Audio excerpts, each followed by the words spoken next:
Bismillahirrahmanirrahim. Assalamu alaikum everyone. This is me, your host Aiza Freelancing Wali, and I'm 12 years old. So today I'm new podcast with Maya. So today my topic is why do we need to sleep and what happens if we don't. So let's start today our session with Maya. I'm calling the Maya. Let's start. Please wait. Hey, what's new? Hello Maya. How are you? I'm doing well, thanks. How about you? Anything interesting going on? I'm also fine. So, Maya, today my topic is why do we need to sleep and what happens if we don't? So, are you ready for my session? Yeah, absolutely. That's a great topic. Sleep is way more important than people realize. It's not just about feeling tired, there's a lot happening under the hood. Where do you want to start with this? Okay, Maya. So, my first question is from you. Please tell me why sleep important for our Okay. So, sleep is absolutely fundamental. The biggest thing is restoration. Your body does a ton of repair work while you sleep.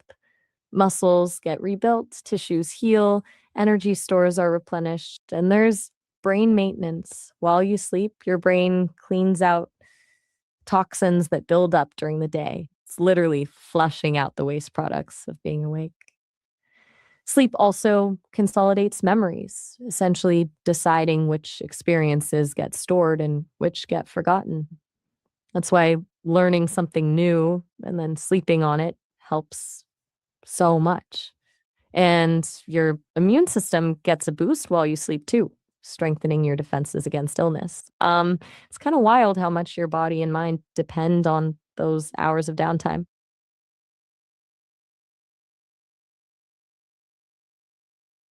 Maya, my next question is from you.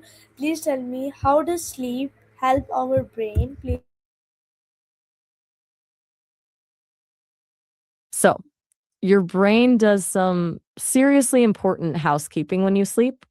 One big thing is memory consolidation. Basically, it sorts through everything you experience during the day, deciding what to keep and what to ditch.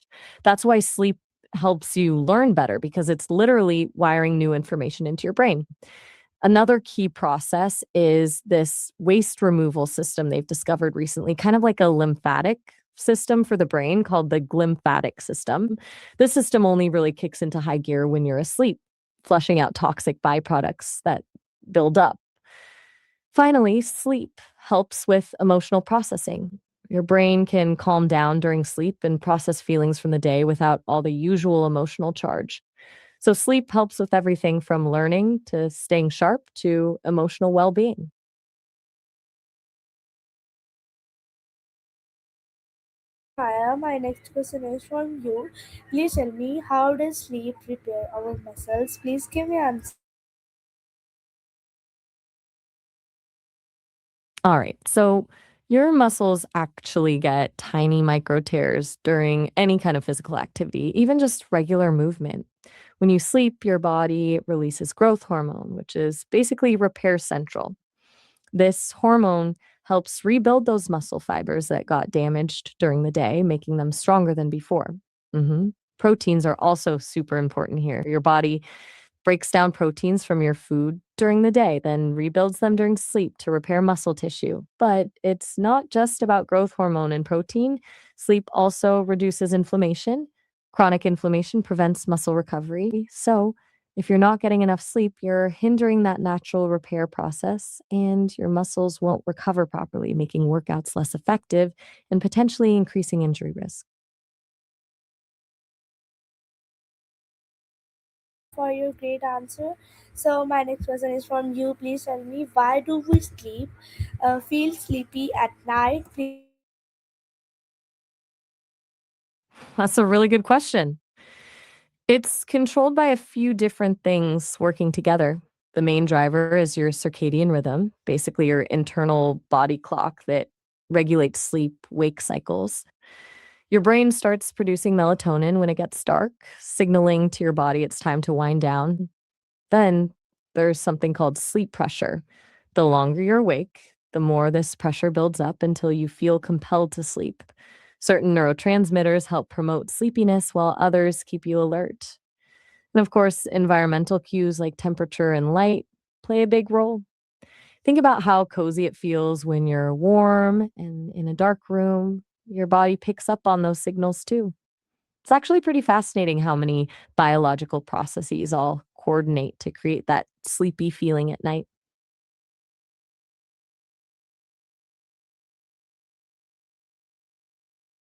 So much for your nice answer.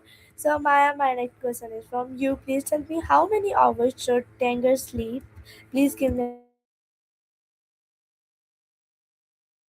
Kate, just to clarify, did you mean teenagers or adults when you said tanger? It makes a difference for sleep recommendations.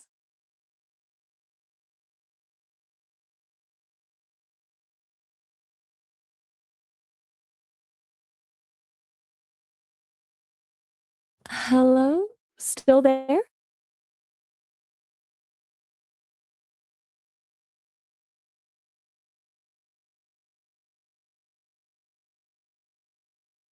I probably meant teenagers. Autocorrect can be tricky.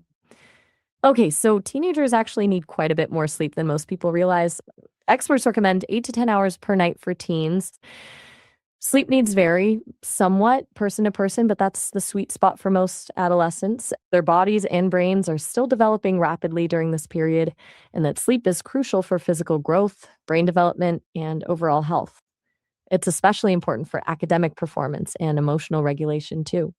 If they're regularly getting less than 8 hours, they're likely sleep deprived, which can cause all sorts of problems.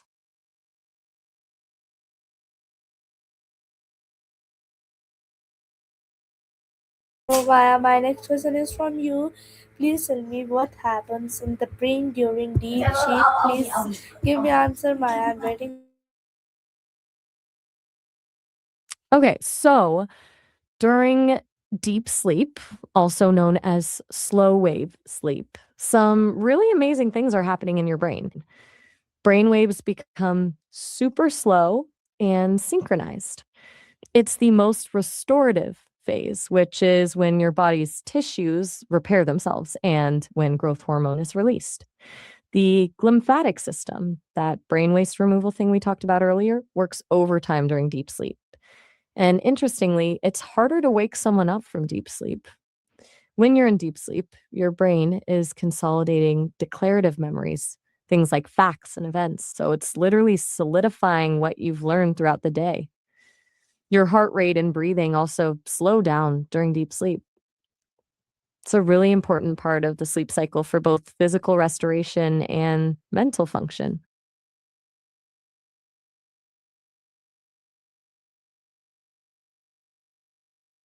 So, Maya, my next question is from you. Please tell me how does sleep improve memory? Please give me answer.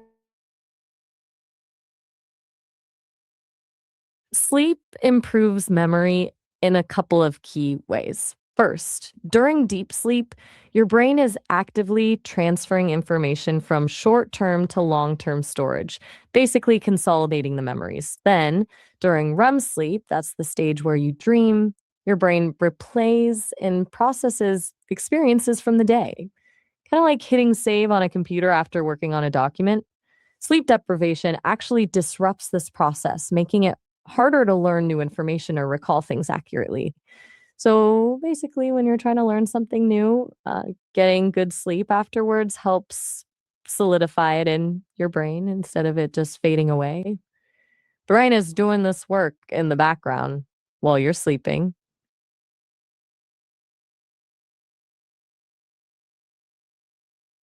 My next question is from you. Please tell me why do we feel angry when we don't sleep enough? Please give me answer.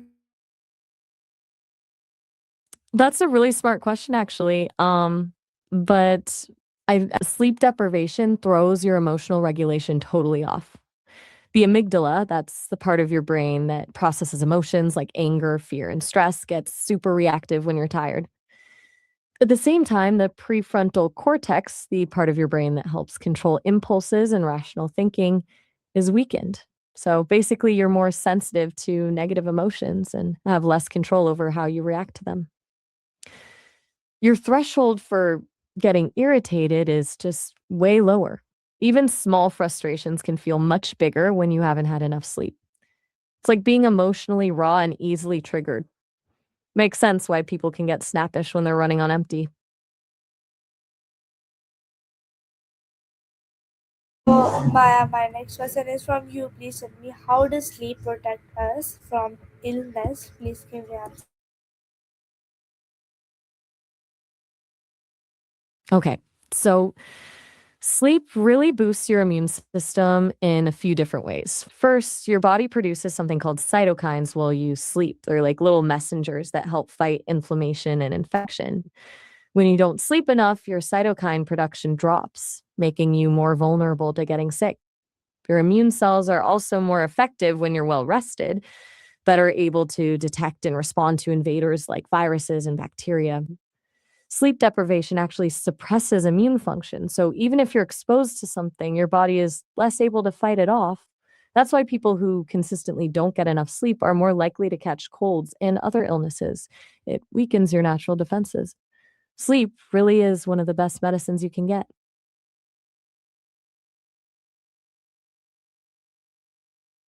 My next question is from you. Please tell me, how does sleep help the heart? Please give me answer. Good question. Sleep is surprisingly important for heart health. When you sleep, your blood pressure actually goes down, giving your cardiovascular system a break. That nightly dip in blood pressure is crucial for long term heart health. Chronic sleep deprivation causes your blood pressure to stay elevated for longer periods, which puts extra stress on your heart. Plus, lack of sleep can increase inflammation throughout your body, which contributes to heart disease. And finally, poor sleep can disrupt hormones that regulate appetite, potentially leading to weight gain and increasing the risk of heart problems. So, sleep really protects your heart by regulating pressure, reducing inflammation, and supporting healthy hormone levels.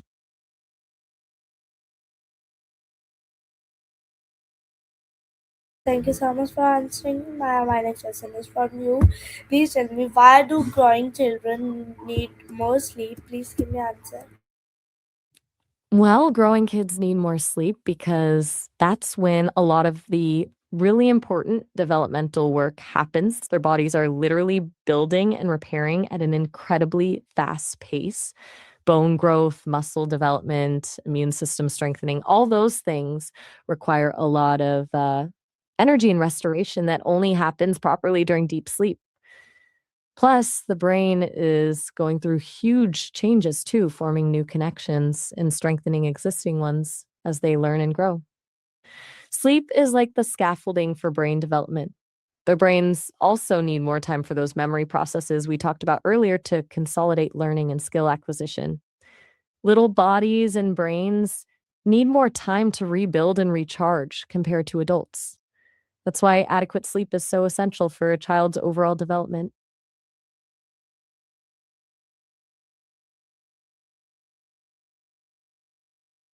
My next question is from you. Please tell me, what happens if we stay awake all night? Please give me. Okay, so staying up all night has a bunch of negative effects. Short term, you'll experience serious cognitive impairment, difficulty focusing, memory problems, and slower reaction times. Your mood becomes unstable, meaning more irritability, anxiety, and even sadness. You'll have trouble making decisions. The longer you stay up, the more intense those effects become. In the long term, chronic sleep deprivation from frequent all nighters leads to an increased risk of serious health problems like heart disease, diabetes, weakened immunity, and even mental health issues. Basically, your body's systems go into overdrive dealing with exhaustion and eventually start to break down under that pressure. It's really best to prioritize sleep whenever possible. Maya, my next question is from you. Please tell me, why do we feel refreshed after good sleep? Please give. That feeling of refreshment after good sleep isn't just psychological, it's totally biological. During sleep, your brain clears out all those waste products that build up during the day, kind of like a nightly detox. Your body repairs tissue, strengthens your immune system, and rebuilds energy stores. Hormones regulate during sleep to promote recovery and growth. Your brain consolidates memories, making you feel mentally sharper. When you wake up from quality sleep, your brain is optimized and your body is repaired. The decrease in cortisol, that stress hormone, also contributes to feeling more calm and relaxed. It's like hitting the reset button for both your body and brain, so you feel ready to tackle whatever comes next. That's the restorative power of sleep working its magic.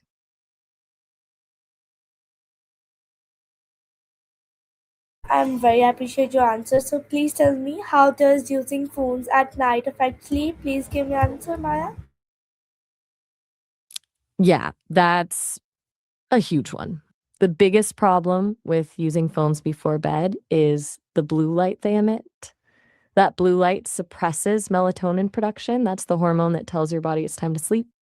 So when you're scrolling through your phone at night, you're essentially telling your brain to stay awake.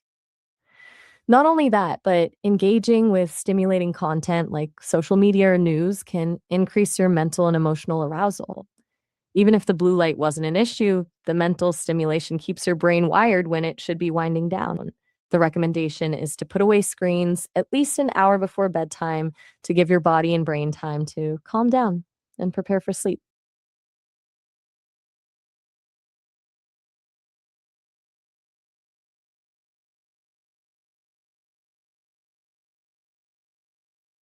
Everything all right? Still with me? Maya, my next question is from you. Please tell me why. What is the healthy sleep routine? Please give me. A healthy sleep routine is really about consistency and creating a relaxing environment for your body to wind down. Start by going to bed and waking up around the same time every day, even on weekends. That helps regulate your body clock. Make sure your bedroom is dark, quiet, and cool. Think temperatures between 60 to 67 degrees. Wind down before bed with relaxing activities, reading, taking a bath, or listening to calm music. Avoid caffeine and alcohol close to bedtime. And cut back on screen time at least an hour before bed to minimize blue light exposure. A regular sleep schedule plus good sleep hygiene will work wonders for sleep quality.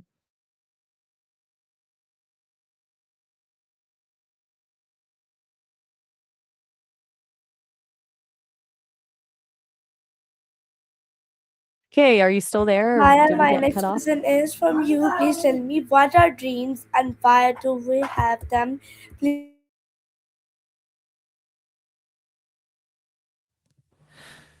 Dreams are fascinating, but still somewhat mysterious. We think dreams happen primarily during REM sleep. That's when your brain activity looks the most awake despite you being asleep.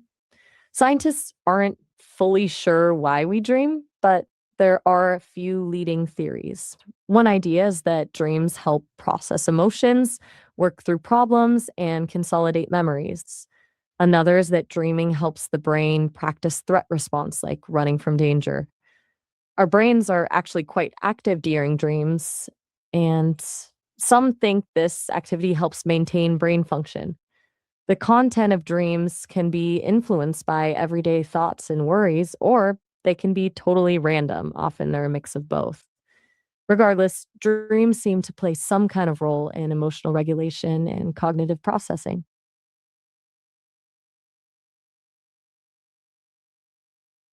Okay, so Maya, my next question is from you. That please tell me, Maya, why is a comfortable bed important? Hmm. Why is a comfortable bed important? Right. A comfortable bed is super important because it helps support your body during sleep. It keeps your spine aligned, which prevents aches and pains. The right mattress can alleviate pressure points, preventing you from tossing and turning all night. And when you're physically comfortable, you're more likely to fall asleep quickly and stay asleep soundly. Poor sleep from an uncomfortable bed not only makes you tired, but can have negative effects on your health long term. So, the right sleep surface is key. Okay, so thank you so much, Maya, for interview, and please, thank you so much. So we was here with my Maya. I hope you like it. Thank you so much for watching. Allah Hafiz.